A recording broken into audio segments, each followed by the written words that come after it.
All right, guys, welcome back to another video. We're gonna get right into it. Today is a total body calisthenics workout. This would be day 3. The follow-up, if you guys haven't seen the first 2 days, go check that out. But without further ado, we're starting with pull-ups. For pull-ups, I'm gonna be using the TRX suspension system.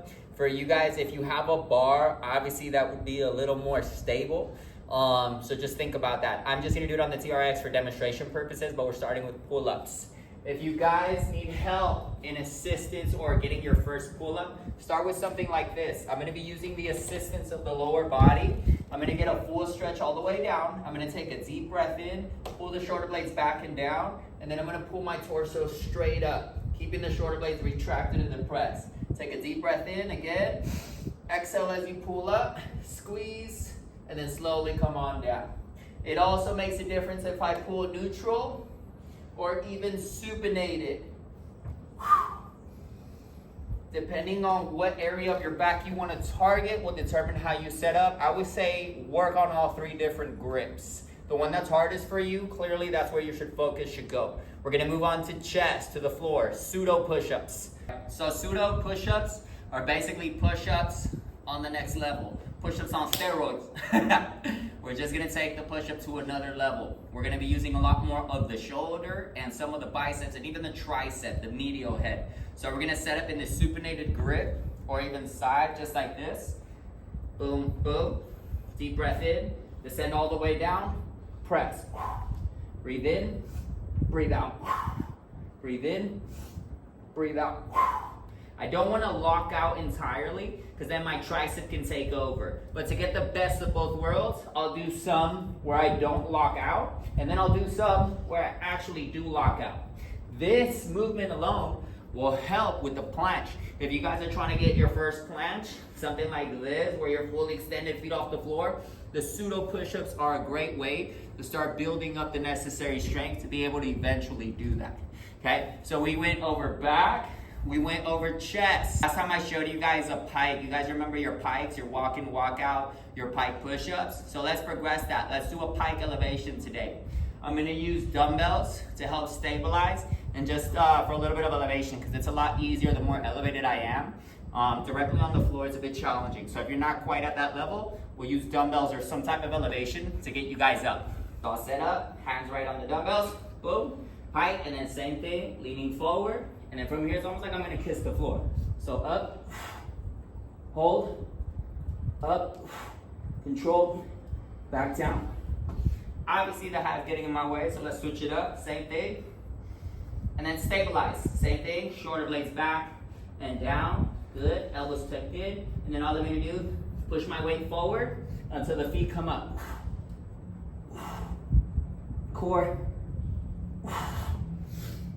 That is almost a static movement, but that'll start helping you create a lot of upper body strength for like your handstand push-ups, the planche, the pull-ups, the muscle-ups, all that. All right, so that takes care of the pike lift off. Lower body, just because we're doing calisthenics doesn't mean we skip legs. We're still doing legs. Today, why don't we enter the frontal face? Because we're not robots. We can do a lot more than move forward and backward. We can also do side-to-side movements, lateral. So I'm gonna be doing Cossacks today for my lower body. All a Cossack is, I'll do it sideways so you guys can see. I'm gonna widen my base, just like this. My feet are gonna be pointed out slightly. And then all I'm gonna do, I'm gonna pull my hips back and down, keeping my spine neutral, right back up. This is gonna work a lot on my abductor. I'm trying to get my hip to line up with my knee, so work on that butt, pushing off through the heel. Same thing, breathe in, breathe out. Same thing, breathe in, all the way down, and then breathe out as you come back up. The main thing here, you don't want to lock the knees because you will cut circulation to the brain more than anything. And if you're feeling pain on the knees, incline, meaning hinge, shoot the hips back first so you activate your butt and not your knees, okay? Lower body. If you want to make that more demanding, do all your reps on one side before you switch to the other. I'll give you guys your parameters at the end.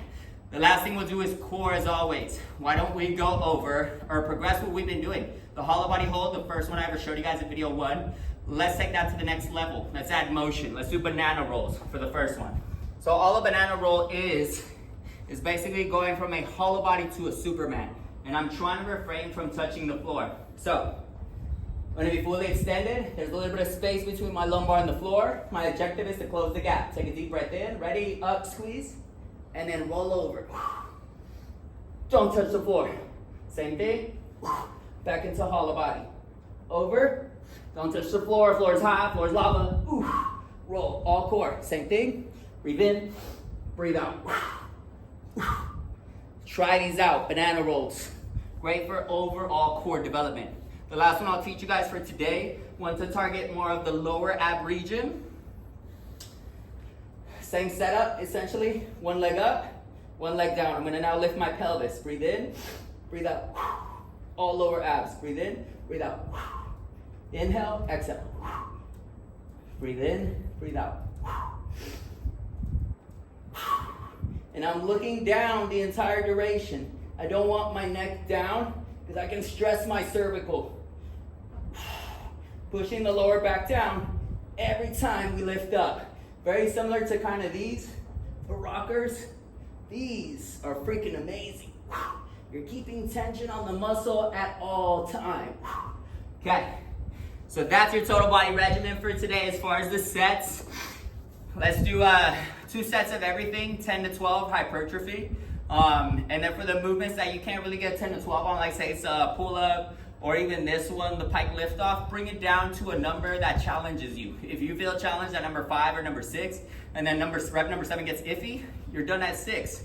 Once your form is compromised and it breaks, that's a good way to tell that you just had enough for that particular movement on that particular day. Anyways, hope you guys are learning something. There'll be a new video up on Monday. Keep training hard, eating right, because remember, you got the best training program in the world, but it will do you no good if you are not supporting that with an adequate amount of calories, and more importantly, the correct calories. It's a beautiful day today, so sunny. Get out there, get some sun, try hard. I'll see y'all next week. Bow!